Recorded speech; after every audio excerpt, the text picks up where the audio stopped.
What's up everyone, it's Dakota and welcome back to another modern video, and we're going to get right into it today because this is going to be a guide into another deck that is super popular in the modern format and definitely lives up to the name that has been given to it. So today we're going to take a look at Rakdos Scam. I'm going to quickly go over the deck, kind of go over the game plan, and exactly the things that you should know when you want to play this deck. If you are trying to actively learn how to play it, learn how to play against it, those sort of things. So before I get too deep into it though, of course, if you're not already subscribed to the channel, I would implore you to do so. I post videos like this, different deck techs for Modern and Pioneer, do some kind of, you know, beginner's guides for Pioneer decks as well, and some other, longer like essay format videos and stuff. So if any of that interests you, please be sure to subscribe and ring the notification bell so you know when those videos get posted. And if you go into the description of this video, I have links to not only the deck list, but as well as my Twitch account. So when I decide to start streaming in that, you get a notification when I go live, and to the Discord server that I run and stuff like that to mainly just talk about Magic whenever I get the chance to. I have a lot of fun doing that. I base a whole YouTube channel around it. So any of that stuff interests you, go follow that. Anywho, let's go ahead and take a look at Rakdos Scam. So why exactly is it called Rakdos Scam? Well, obviously for one, it's black-red. For two, it is essentially trying to cheat out a Grief and a Fury and keep it on the battlefield. So for those of you that don't know, these elementals, what they call the pitch elementals, are kind of broken. Now, played in a fair way, where you evoke it by exiling a black card from your hand for Grief, a red card for Fury. You get a Pyrokinesis from Fury, which essentially is like the same card that had like the same kind of effect. You deal 4 damage if you choose among any number of creatures. Fury has the benefit of hitting Planeswalkers if you so choose to, and then Grief essentially getting to do what Unmask does, getting to choose a non-land card from your opponent's hand and discard that card.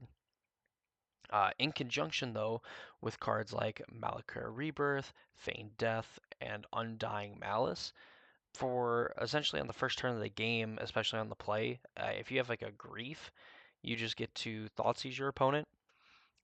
The evoke trigger then goes on the stack because for whatever reason that's how evoke works. It says that if you pay the evoke cost, that you have to sacrifice the creature after it enters the battlefield. It is not instant, it is a trigger. So you could, in theory, make your opponent discard a card from their hand with Grief, and then have the evoke trigger be right underneath of it. So then before that resolves, you feign death it to return to the battlefield. You get the ETB trigger again, and it'll come into play with a +1/+1 counter. And you just have a 4-power creature that evades. I mean, Lightning Bolt is getting more popular in the format, but for a long time just evaded like early Unholy Heats because Unholy only dealt 2 damage until you got Delirium. So you could essentially just discard your opponent's 2 best cards and have a evasive 4-power threat in play. On the flip side, if your opponent was a creature deck and you're on the draw, you get to just kill their dork and then also have a 4/4 double striker, which is going to absolutely eat anything in combat and demand a block, or else you're just going to chunk your opponent for 8 for every attack. Uh, I believe another part that kind of comes with like the scam archetype is that you also get to play cards like Blood Moon, which cards in themselves can just end the game on the spot by forcing your opponent to not be able to play Magic, and eventually like you will take over the game with Heartcast Griefs or Furies, even just getting to do like your combo like on the you know, 4th turn of the game. It's always good when you lock your opponent out of getting to play spells and you beat them down with a 4/4 double striker. Even a 3/3 double striker, I guess, is okay. So, what happens when you don't just scam your opponent? You don't Grief Fury them on turn one. Well, then you just get to play like a regular red-black midrange deck, kind of like what we see in Pioneer, where you get to play cards like Fable the Mirror Breaker. You get to play Dauthi Voidwalker. You get to play the best one drop in the format, and Ragavan. Ragavan could easily polarize games all to its own. So ideal hands with the scam deck would be obviously the combo like Fury or Grief uh, with Feign Death, Malakar Rebirth, or Undying Malice. Obviously, Malice and Feign Death being the best ones because they return the creature with a +1/+1 counter.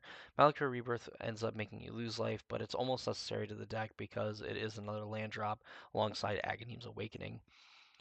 Um, the other side of it is getting to just play like Ragavan, Dauthi Voidwalker, and pressure your opponent's life total. There's nothing worse in the format than being able to put pressure on your opponent. And in this deck, you're able to do a lot of it seemingly out of nowhere. Dauthi also kind of gets to mess with like your opponent's graveyard as well as a pseudo graveyard hate piece that also just slowly kills your opponent. Eventually can cash in for a card as well, you know, if you decide that you can't attack with it or whatnot, or if your opponent just exiles something sweet.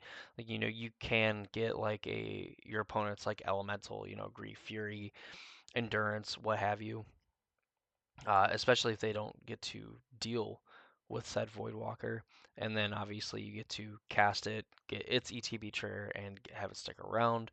Of course, you could just live the dream of playing against Tron, getting an Emrakul or something like that, and then getting to steal their next turn and completely ruin their life. Um, Past those kinds of hands, you really just kind of look for good mid-range type hands.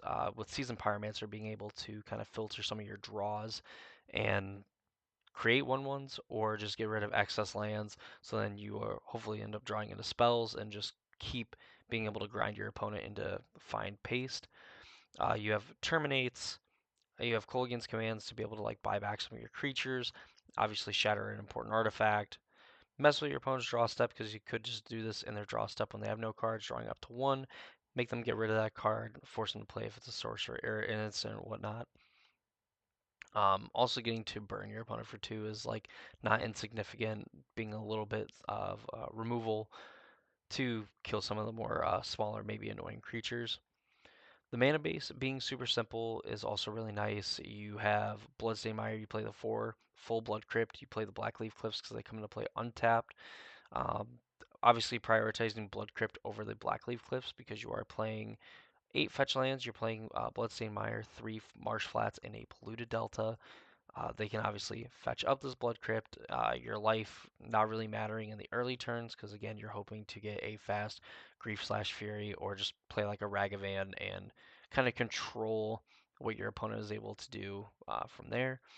Shizo's Death Storehouse is an interesting one because it only works with Ragavan.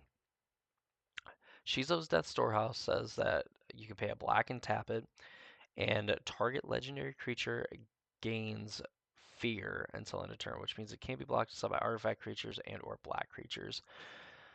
Obviously, there's not very many black creatures being played in the format. The most popular decks in the format are either playing, you know, cheating an Archon into play, which Ragavan is never beating that card to begin with. And most Ragavan decks really aren't competing with an Archon. And the other two are Blue-Red Murktide and White X versions of Hammer. So Shizu is definitely a way that Ragavan just kind of gets in for free, can generate some card advantage that way. On like another note too, like the only other decks that are really playing like prominent black creatures in the format are like the Yawgmoth decks, which they only really play Yawgmoth. You have like Death Shadow, which Death Shadow is the only creature, and those creatures usually are just going to beat Ragavan in some way or another, whether it's through combat or in the case of like Yawgmoth, like through its own ability. So Shizu definitely getting to put in some work against some of the more prominent decks of the format. Going to the sideboard, you know, game one, yeah, it's sweet when you just absolutely destroy your opponent with, you know, playing a Fury and getting to feign death, rebirth, etc., etc. I guess important to note, as I just now, of course, think of it as I was thinking of it before recording the video, you play cards like feign death, rebirth, and undying malice because their triggers don't use the stack. There is another, at least to my knowledge, they don't. There was another card that gave, like, it was one black and gave a creature Undying, and Undying does use the stack when the creature dies, returns over the +1/+1 counter. So Rebirth, while also going to be a land, it is a card that will get back your creature and doesn't technically have to use the stack once it dies. Like, once it dies, it just comes back with the +1/+1 counter, or just comes back to the battlefield tapped in the case of Malakir Rebirth. Games 2 and 3, however, obviously your opponent is going to be kind of aware. The beauty of this deck is that you are able to kind of get around some of the more traditional like graveyard hate and stuff. Like obviously you're not going to beat cards like Rest in Peace because uh, the creature doesn't actually die, it will end up being exiled because of how state-based actions work. And I believe layers don't matter in that sense if, well, I guess the rest in peace is already going to be in play before the uh, Fury of Grief is, so maybe they do matter. But in either case, your creature is not going to technically die. It is going to be exiled, even if it gets destroyed by a card like Terminate. So it'll actually stop these from coming back. So making sure that you're aware of, the possible graveyard hate that your opponent has in that sort of sense in games 2 and game 3.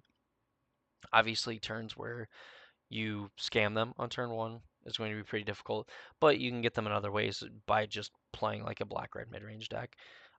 Hetsugu, who consumes all, being an interesting sideboard card, along with Obnixilus, the adversary. You have Hetsugu destroying all permanents, non-land permanents with mana value 1 or less.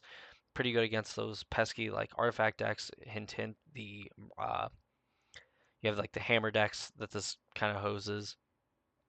This is pretty good against, Murktide. Not stellar because, you're hitting the Ragavans, you're hitting their Dragon Rage Channelers, you're not really getting the Murktides and things like that, but you are getting rid of their graveyard. This does put a 3/3 Trampler into play, deals combat damage to your opponent, you can put a counter on it, it just slowly just snowballs, and while it's probably not beating a full-out Murktide, getting to exile your opponent's graveyard and stop them from utilizing their Murktides and stuff is pretty good. So Hitsugu is at least like a decent option in those kinds of matchups. Omnixilus the Adversary is a card that we saw see play in Modern, for a hot minute. Just getting to have 2 Planeswalkers on the battlefield, for 3 mana is insane. People declare this like the next Oko and stuff. And while it's obviously not as insane as Oko, because Oko was literally format warping across multiple formats and demanded that if you were not playing this card, you absolutely had to have 65 answers in your 60 card deck. It's still pretty good in like those grindier matchups, where you get to put pressure on your opponent through, playing just Ragavan, Voidwalker, Pyromancer, playing this red-black mid-range game. But on top of that, if you just get to play the scam game, it's red and black, so you can pitch to Fury Grief, whatever. But even where you just get to like hit your opponent for 8 damage with a Fury, sacrifice the Fury to this Obnixilus the adversary, you get one with 4 counters, you get one with 3 counters, and then you just end up making your opponent just like lose 4 life, or they have to discard 2 cards, or whatever it is, and essentially you put pressure on the hand to make it harder for them to deal with the Obnixiluses in play. And especially with being able to do like a Fury, you probably like cleared the board beforehand, so they're not going to have anything on board to pressure you with. So they're probably going to have to lose 4 life after they probably took, 4, 8, 12 damage from your creatures, and keep answers in hand to deal with the Obnixiluses, which means they're not going to deal with the Pyromancer tokens that you create, not going to be able to deal with the Voidwalker because they can't really beat it in combat. Even Ragavan in combination with Shizu definitely can also help out a lot. So definitely having avenues and Obnixilus kind of blowing games wide open and forcing your opponent to pivot in spots where they really don't have the chance to pivot if you are kind of just playing this Rakdos mid-range to kind of scammy like game plan that you go to. From there, the rest of the sideboard seems pretty stock. From I would see from like black red base decks, you have Unlicensed Hearse, Best of the Graveyard. Obviously, can get super big, and out of hand, and just one shot your opponent. Also, in conjunction with Obnixilus, you could just make a giant hearse, eat the graveyard, crew it with one of your other creatures, and then Obnixilus sacrifices the hearse to get to ultimate and force a player to like draw 7, lose 7, which could ultimately like end the game. Like that is definitely a possibility. You have Turox for the Solitude decks. You have Collective Brutality as a way to like discard, excess cards that you have, maybe some dead cards that would be in the matchup. Hopefully there isn't, but your opponent rests in peace. You decide like, okay, I can't really grief for Fury right now. You could discard that, get to duress their hand, drain them, kill one of their annoying creatures, etc. Spellbomb gives you some of your own graveyard hate, and it also allows you to draw a card if you're willing to give a black mana up for it.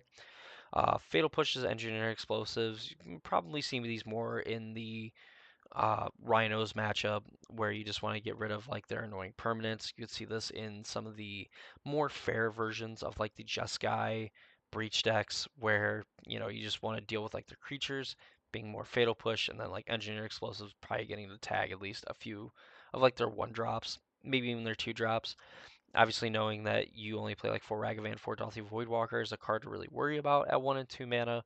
You're fine with just like putting this out there on that, and then like if you kill your own Ragavan to deal with your opponent's Ragavan, and a Dragon Rage Channeler, that's pretty good. So that is the Rakdos scam deck. That is the beginner's guide. All in all, and in short, definitely the ideal draws are Grief or Fury, and then Feign Death, Rebirth, Undying Malice. Put it into play and immediately put pressure on your opponent from the jump and have them have a very specific set of answers of dealing with these things, or pivoting into this red-black mid-range type strategy.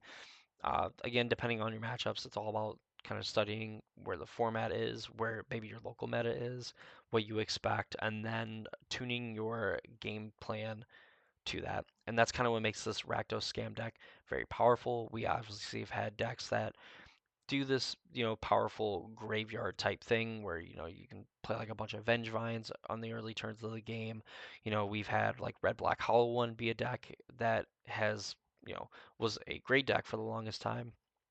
And I think what's puts this deck even in like a higher tier of Rakdos decks that we have seen in the format that have dominated the format is the fact that it has an unfair game plan plus it has a pretty good, at the very least, a very decent mid-range game plan to it that, you know, could just make your other creatures hard to kill with these other, death or undying malice type effects, where even if your opponent kind of banks on just killing a Ragavan, taps out to kill a Ragavan, just getting to save it with one of your spells, and then it's a 3/2. It's a little bit harder to deal with, hits a little bit harder. You still get to keep the threat around, and they end up having to still deal with the threat. So I'm interested to see, everyone else's thoughts, opinions on the Rakdos scam deck. I, for one, think it's a deck that shouldn't exist in the format. But that being said, if we're going to have Rakdos Scam be around, this would be one of the decks I would choose to play for the fact that like you could just steal some games with it. And on top of that, if you are a decently strong player, uh, you won't just automatically fold if you're not able to scam them on the first turn of the game. So let me know in the comments what you think of Rakdos mid-range, if there's something that you would do to try to make the deck worse but still make it playable in the format. Or if you just want to make it better, if your person just wants to see the world burn, that's cool too. But yeah, that's going to do it for me in this video. I hope you all enjoyed, and I hope to see you all in the next one.